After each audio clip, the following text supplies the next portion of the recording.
Welcome to the P's and Q's podcast. I'm your host, Quinée Foray, and I'm living my best life. And I want to help you live your best life. I have such a special treat today here on set with me, a great friend of mine, an inspiration, a powerful goddess. You already know how we're coming through on the P's and Q's podcast. Introducing Monti the Artist. Hi, everyone. How are you? And how are you, miss? Honey, I'm living my best life. Oh, yeah. And I can so see are that. you. Oh, you look fabulous. Thank you. You always coming in. You guys got to tune into the YouTube channel to see this goddess shine in purple and sparkles, all the things we love here, magic. Monti is a fearless personification of expression who seeks to touch lives and inspire positive change through the gift of music. And you're so talented and beautiful, and you drop light codes into your music that inspire others. It inspires me. I love that you're based here in LA, so we get to connect on this level. And speaking of just magic and power, you literally just garnered 3 Emmys and a Critics' People's Choice Award for your song Watch Out for the Big Girls on Lizzo's reality show. Thank you. Well, that's big. I can't take full credit for that. It's actually Anna Storm's song that I worked with her and the team on. So shout out Anna Storm and Josh Stevens.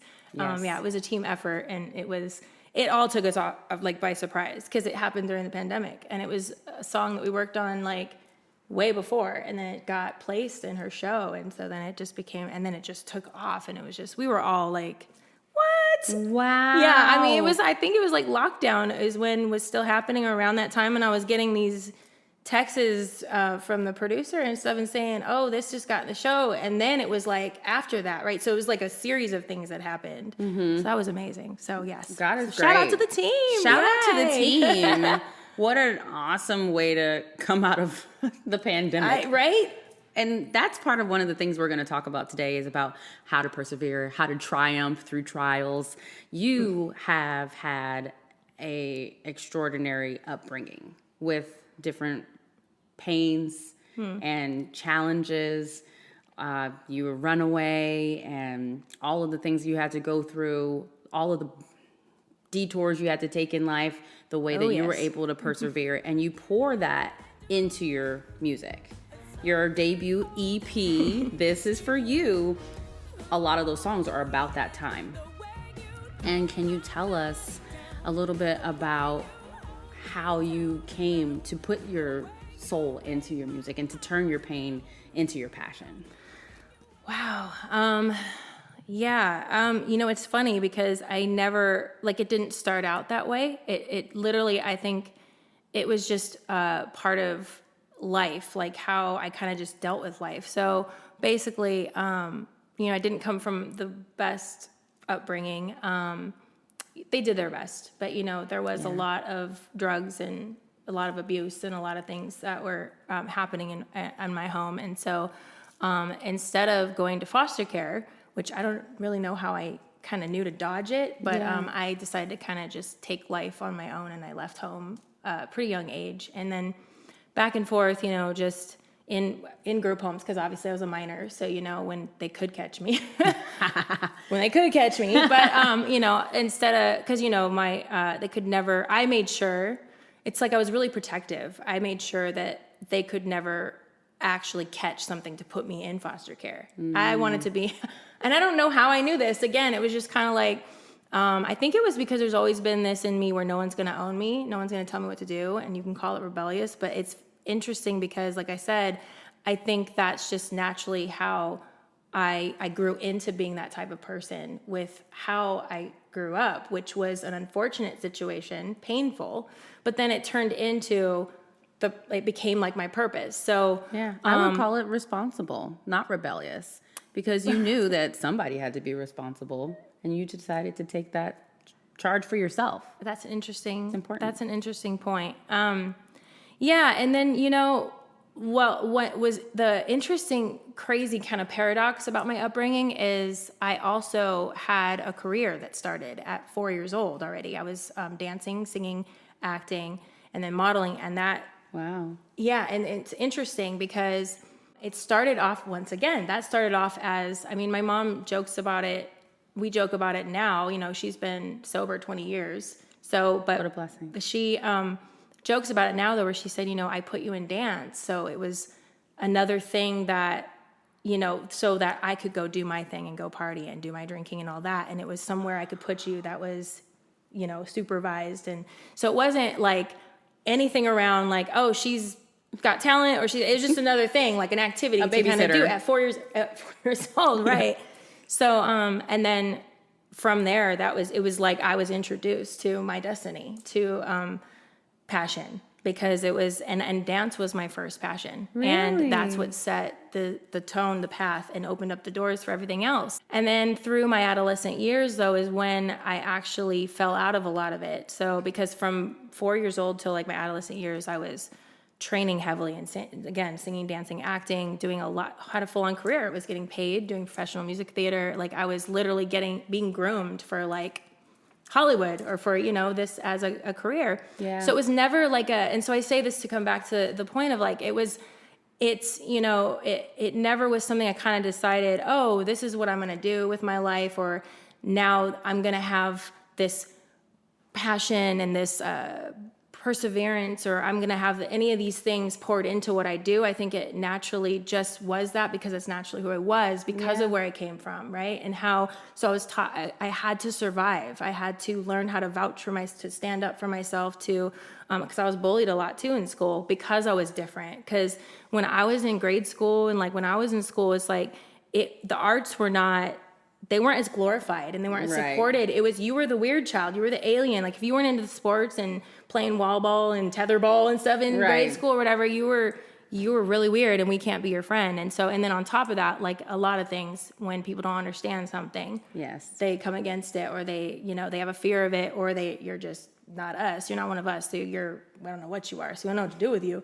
So they bullied me. So I got into my first fight in 3rd grade, you know, but interestingly enough, I got in that fight because I was standing up for my friends. Again, the protection thing. I'm very protective, but then, learning how to be protective of myself and standing up for myself. And it just became a way of life. And then I think because I had this outlet of this talent that I did, I was able to, it also, when I look back, like it's what protected me. It's what guarded me. It's what gave me purpose to live. Cause you know, those times were so hard. Like, I mean, I have had suicide attempts that I got, by God's grace, have survived. Like, because I could not, there were so many things, you know, when you come from that kind of a background and you know, you have to learn to survive, and then you gravitate to the wrong types of people and the wrong types of communities and gangs and all that stuff, you know, there's just a lot that comes with that. And it was actually during that time that I had left took a break from my career, unfortunately, not by choice, but just because, again, when adolescent years come about, you start to get more in touch with reality and what's going on, and then you have all the other things to deal with then, right? Right. And so it was actually, though, that life that I was in through the gang community that got me back to my talent, because I was invited to come and sing some hooks for some rappers. Okay. In the recording studio. And then the producer there was like, wait, you got a voice on you, and, you know, you should be an artist. And I'm like, well, I used to do a lot of stuff when I was a kid, but no, I'm not about it. I was a real I was, you know, rolling with some serious gangs. Rediscovering who you are. Yeah. And, you know, and there was a lot, you know, there's a lot there when you come from, I didn't have any kind of, it's like, you know, I just didn't think I was worth it. When you come from abuse and you come from that, you also naturally keep going with that life and have people around you. So you continue. I was in abusive relationships. And so it was kind of like when somebody was complimenting me on something, it was like, wait, what you talking about? Right. No. So anyway, from there, though, the rest is history. I mean, that producer made a phone call, and then I got this call from someone else, went down, and it ended up, this former Christian artist. He was a big artist with this group called Kindred 3 out of Sony Records, and he had started his own label.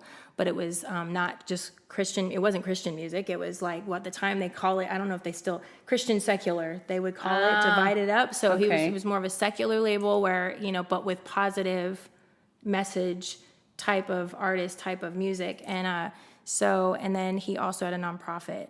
to help at-risk youth. And so when I met, it was that whole world of people that changed my life. They signed me to a record deal, got me off the streets, got me sober and cleaned up, and got me therapy, got me a home, did a lot. So really, literally, when I talk about how music saved my life, I really mean it. It really did save my life, because the rest is history.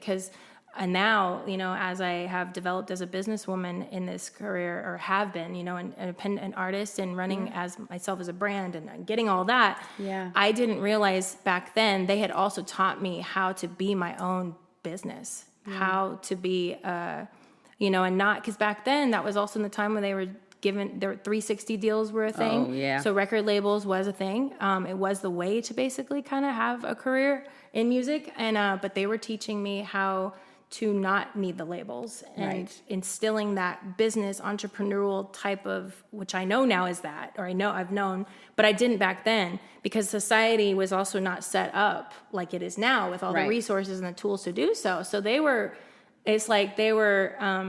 putting me on a path that was yet to come, that they could see and that would benefit me, so that I would never be owned by anyone. And I really that's in alignment with that's in alignment with your energy.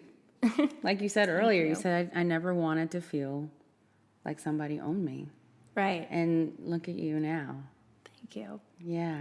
You knew that in your soul at such a young age. I think so. Another thing is, because it takes hustle. Yeah. I'm a natural born hustler. So I'm just saying, it's like, it was easy then. I was like, oh, you mean I just got to do what I've been doing my whole life in order to make this happen? Oh. Okay. Done. Again, back to what I was saying before, I didn't really, it's like I learned, or you go through all these things, and then later there's all these names and labels, or what to call it. This is what, so now it's like, you do music has message and purpose and passion and stuff. And I'm like, I'm just singing my life. I'm writing my life. And, it became your testimony, honey. It's the walking testimony. And then I realized though too, if I'm not doing it for those purposes, to now inspire, to hopefully show others. Yes. And be that example as someone who was able to, take a different path, transform, not go according to how a lot of statistics of the type of kid that I was go. Yeah. If I can be that just by being, in what I do, then that's my mission. That's my legacy. And because I want everyone to know, you don't have to be a victim to your circumstance, and you can create any life that you want. Yes. But again, the people, it took those people I believe God put in my life to show me that path. Because if I'd never, you have to be introduced. There has to be a host. Yes. And you have to be available. Right. God can put all the messages and angels and wisdom along your path, but it's up to us to walk that path. It's true. That's very true. And there was something in me, I knew that life wasn't meant for me, the life I was on, the path I was on. Yeah. I always felt but it was all I had. It's true when they talk about, how the reason for why people gravitate to certain types of whatever it is, cults or different types of, gang community, what all that, it's because it's a sense of family. Right. And when you're somebody that didn't come from that, you didn't know what that was growing up, you're open and vulnerable to fall into any kind of community in a way. And so right time, right place, something can come in there. So, but the whole time when I was rolling with that, I just always knew I appreciated the family sense that I had and the way we looked out for each other and the way they looked out for me and what I didn't have. But I also knew this was not it. Yeah. But I didn't know what else was. And then, boom, right time, there. right place in a different way. Right when you're ready. And your intuition knew. And that's part of what guided you to be at that right place at the right time. I think so. Yeah. I always encourage everybody to tap into their intuition.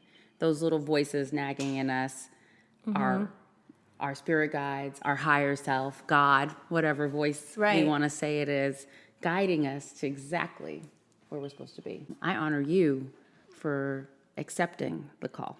Thank you. And being available to walk the path.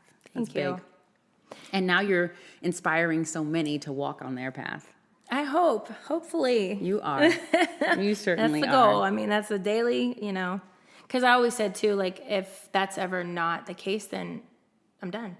Or, you know. Yeah. It's time to retire or hang it up. Or, you know, but. It's your intention, so it will always be. That's true. True dat. True dat, honey. So recently in your career, or maybe not so recently, but over the last decade, you had a partner that was working with you on your music, a partner and a lover at the same time. Right? Yes. Yes. I'm like, which one? Like, No, where are we going with this? And we actually have a lot in common in general, but when it comes to understanding how to work with your partner, and then as that relationship transitions, how to transition that love. And we talked about this, like, love isn't a switch, right? You don't just shut it off. It just transitions, just like energy. Energy cannot be created or destroyed. It is everlasting, and so is love. And would you mind sharing a little bit about your thought, feeling process as you made that transition? And the reason I ask this is because so many of us have partnerships. A lot of times when things transition with the relationship, we just like cut it all off. Fuck it. Like, I'm done. Throw the baby out, bath water, everything. Yeah. But it doesn't always have to be like that. Right. It's not always the most healthy thing for it to be like that as well. So I want you to share kind of your perspective on making that transition, and if you have any guidance about how someone could do that. Oh, sure. This is the first time I've talked about this publicly, I think. So this will be fun. Ooh, yeah. But yeah, so I don't like to say my ex because that's, again, this is part of it. So the mentality I have is really labels really matter about your words matter. Yeah. Words are things. We were together for about 6 years and we were, I mean, he was literally like my partner. I mean, he's one of the most amazing guitar players of our generation for sure. We met though, we didn't meet like me hiring him to be my guitar player, my accompaniment. We ended up doing that later. We met through music and, we ended up, becoming like partner. He became a very like vital part to my career because of accompanying me and it turned into its own thing. And we traveled the world together, you know, touring and we're just, you know, living life together. We moved from Hawaii to Austin, Texas together and pursued our careers out there. So we did a lot. I helped raise his daughter, you know. So we really were involved. I always say like, you know, there's that domestic partner or like husband type of, again, labels, but like we were never actually married, but we were married. Right. And so, and that was the first time I ever had a relationship like that, close to that closeness of that kind, doing life, like, you know, and I'm somebody, you know, again, raised myself on my own. So I'm very independent, very, you know, so it took a lot for me to get to that point with somebody. And I think though, this is why where I'm going with this is why then the relationship was able to develop into such a deep love, a deep respect that went past the label that we were a couple. Because for many reasons, you know, like it didn't end up working out in that capacity, like as us as an actual romantic lover, whatever couple you want to call it.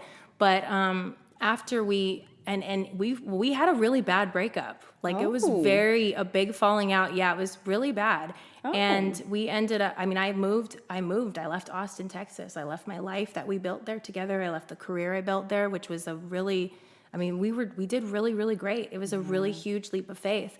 But I left on a leap of faith knowing that this was just not it anymore for me. It was done. And I needed to get out of the situation for many reasons. It wasn't just the relationship. It was a lot of different things that were happening. And I just felt like I was being called elsewhere. And it was a different way that I wanted to do my career. So I had opportunity in LA. And so I went by myself. And I remember it was so dramatic. Like it's a movie, like all my entire car was packed, rear view mirror, and he's on the doorstep of our apartment just watching me drive away. It was so dramatic, right? So it was this whole thing, right? And I was heartbroken, of course. Of course. You know, I mean, I didn't know how you get so involved. Even when you're so independent, you you can get so dependent on someone. And I used to think like, oh, and then I would get like hard on myself. Like, why are you you know how to be alone? And I didn't know how to be alone anymore.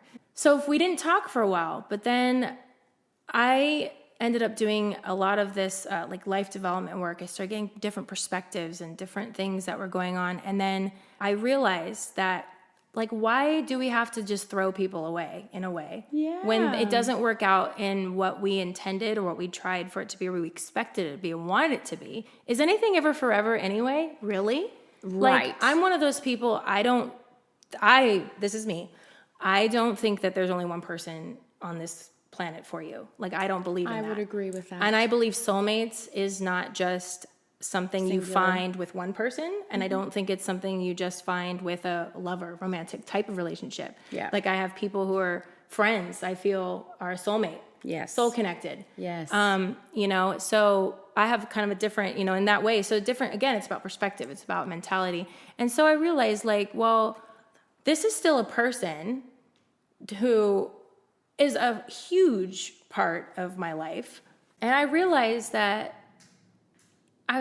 this person, this time we had together, I'm forever changed. I'm who I am today because of this person being in my life. Yeah. And so when I was able to step back and look at us as two people versus us as boyfriend, girlfriend, husband, wife, domestic part, whatever, the labels again. Mm-hmm. And I related to the person as the person by the name. You know, sometimes in relationships, I think when you start calling babe, bae, whatever your little name is, yeah, it comes with this certain kind of maybe this model or this cutout of kind of what it's supposed to be. Ooh. Instead of when you call them by their actual name, that then becomes human to human, becomes real between two humans versus a boyfriend and a girlfriend, right? Girlfriend, boyfriend, whatever. This like that label, construct. The name, right? Because a lot comes with that. There's this whole like, okay, because you're my man, because you're my girlfriend, because you're my boyfriend, because you're this, you're my this wife. Means you're my wife. Yeah, it comes with all these expectations and all these kind of like it's like a guide or something that you're reading or some kind of script. And right. That's what I realized. That's something I actually realized with him. One of the things, and this is what shifted everything. Because I used to, for a long time, I thought he was the reason why we didn't work out. I was very angry. I was very resentful because I was like, you ruined our dream. Like we were like, people used to call us like June Carter, Johnny Cash, or like the Sonny and Cher, the couple, that type of thing and how we were. I'm like, you ruined that. I used to think that in my mind. And then I started doing self-reflecting and started to take responsibility for things, started looking at what did I do? What did I do? It takes two to tango. Uh-huh. So I realized it's like I basically, with this whole thing I was just talking about with the roles. Yes. It's like I wrote a script, casted him as a character for the script in this movie, and I never gave it to him. Wow. Never even gave him the script. Never even gave him the script. Listen, did y'all hear what she just said? Seriously. Wow. Yeah, I realized that. What a reflection. And he had no idea, what was going on and what I needed or what I expected and all that. And when I say the script is all my past, all the stuff, right, that he's supposed to be or not be. Mm-hmm. And so basically he was set up for failure from the beginning because that's who I was at the time. Mm-hmm.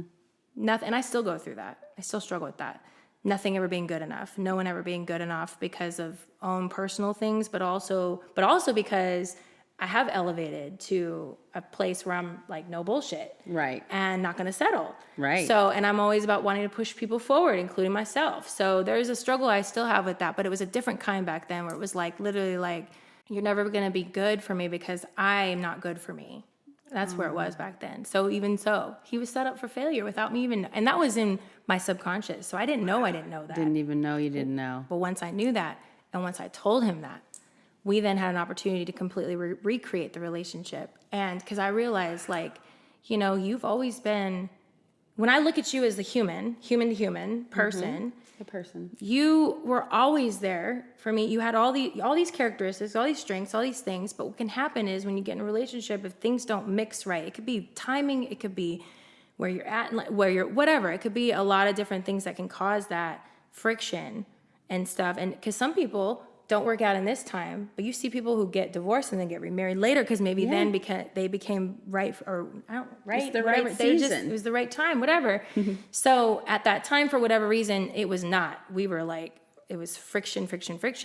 But when I, again, got rid of all that and looked at the person, it was like, you're one of the most amazing people I've ever known and ever met in my life. Yeah. And the other stuff can like distort it and make, the ugly it can go over the beauty. Yeah. So I was able to see all those things and tell him all these things I appreciated for, and I loved him for, I thanked him for. And it was not a conversation of like, because we're going to get back together. Yeah. It was just a conversation of appreciating and acknowledging who you were in my life, who you've been, and then and not expecting anything after that. So that's like it's more like a completion. In order to start something new, you got to close a chapter. Yeah. In order to do it, it's more than closure. To me, it's like you're actually ending it. So if you want to ever even have a chance to recreate something, and I've seen this like methodology like applied to anything, right? Even my career. Yeah. Like I need to shut one door, I need to close that chapter, complete that if I want to go with this new thing, and not bring any, because it means once it's complete. None of that's coming into the new. Yes. And so that's what that conversation with him was about, like completing that. And then, because also on top of that, he was an incredible music mentor of mine. I mean, I became the artist and musician I was and all this because of, I learned so much. And so that was also valuable. Yeah. And so, I did say, if there's a way, like I would love for you to still be in my life. I hope that can be possible, and not knowing how or what expectation, but just hope that can be possible. And then the rest just is history. Like organically, naturally, it just happened. But I don't think it would have ever happened if I hadn't taken some responsibility of my own and again, changed the narrative. Yes. In my own mind. Because, your mind can create your reality or what you think is reality. Your mind is always creative. Right. And so for the longest, I thought he was like the devil because of all this stuff, right? Because he didn't get to read the script. He didn't meet my expectation or whatever. He's a bad actor in my movie. You fired. You're right. Without even knowing he was a damn actor in the movie. Didn't even know he was hired. I admire that so much. You taking the time to be reflective, recognizing the play that the game you were playing, the play that you were running in your mind, and then acknowledging it. It takes so much humility and courage to admit when we're wrong and to admit that we've been lying to ourselves. And you should be very proud of yourself for that. It's a great sign of growth. I hope you guys all really heard what she said, because we all have an opportunity to look at our movie that we're starring in and make adjustments. And it's really important. And I'll just to add to current present day. Yeah. Even to the point, I mean, this was 2016 when that happened. So we're 4, 5, 6, 7 years later. Yeah. I have had a new relationship in new. We're celebrating our 6 years, so it's not exactly new, and that's what what's cool about is like how real this is, like, because a lot of people are like, what? I don't think so. What about when someone new comes in your life? Are they going to accept the ex or whatever, Yeah. And actually, again, because we were able, when I say that the relationship was recreated and we have been literally friends, music, like colleagues, like he still goes on tour with me. We do tours together.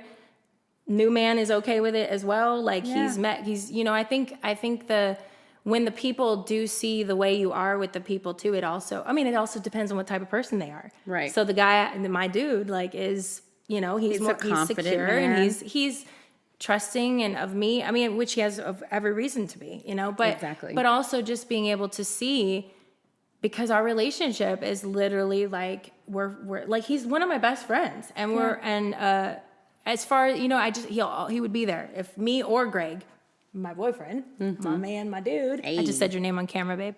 We can create whatever we want. And you said that earlier, and you're exactly correct. And, just got divorced myself, and that's why we were talking about this earlier. And Ollie and I, we honor the love that we had. I am exactly where I'm supposed to be, and I've learned so much because of that relationship, just like you did with yours, and we honor that. And we honor the people that we are. Right. Beautiful soul. Grateful to have had that soul in my life, and grateful to be able, even though we transitioned our partnership, still hold that space of love and friendship, which is what our foundation was built on in the first place. So I'm proud of us. I hope we have dropped some light codes on all of you so that you know that you can decide how you want to move forward. And love does not have to die. It can, Amen. It can transition.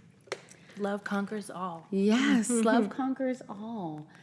I know we're almost at time here, and we've been talking a lot today about perseverance and love and transitioning. I know you have a new song coming out, and I'd love it if you could grace us with maybe a verse and a hook.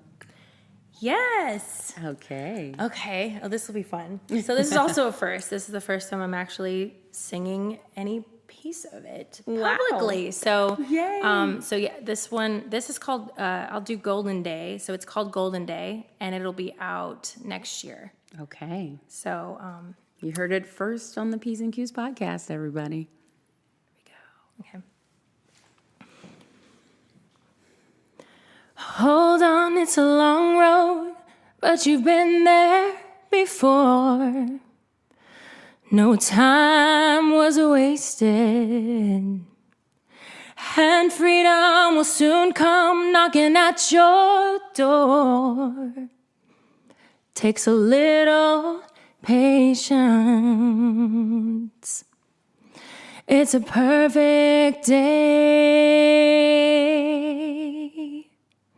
for the sun to chase away. Oh, it's a golden day for the sun to shine my way, for the sun to shine my way.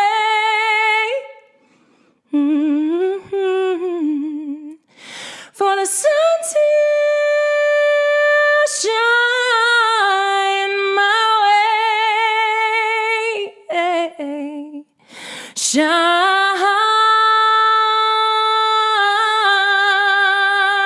Shine on me. Oh, shine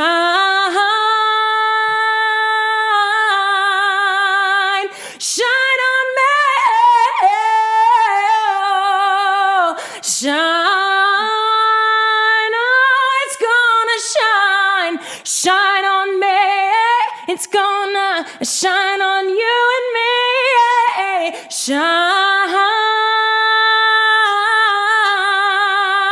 Shine on me. What? Oh my God. Goosebump City. I was like feeling the sun too. I'm like, oh, You I didn't are the realize- sun oh my shining on gosh. me. Oh, thank God you. is so good. Good golly, babe. Thank you. You. Oh my goodness. I am just overflowing. Monti the Artist here with us. My soul sister, a bright light. Please make sure that you guys connect with her. The links will be in the description as well. As always, I love you guys. We are doing great work. You keep on your path, and I'll be right there with you in your heart. I love you.